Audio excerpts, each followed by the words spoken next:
రాయదుర్గం పట్టణం సంబంధించిన టీడీపీ నాయకులు దాసరి ఎరుకల ఈడిగా బీసీ కులస్తులు 300 కుటుంబాలు వైసీపీలోకి చేరాయి.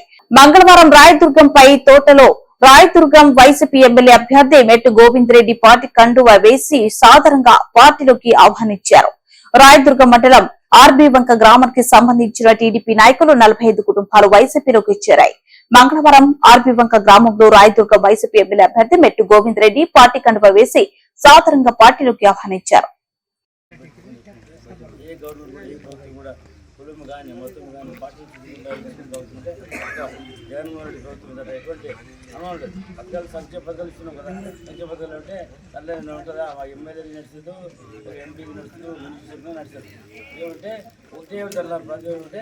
అది ఆ రోజులో కాదా పథకానికి అన్ని పార్టీలకి చిన్న పార్టీ అంటే ఆయన నమ్మకాన్ని జనాల్లో పొద్దున్నే వార్డులో పోయినాం. వార్డు పడినంతా బోర్డు ఎక్కుతుంటారు పక్కా టీవీ పెట్టుకుంటారు. వాళ్ళు ఆడేస్తారు ఆవిడ ఆడేస్తారు.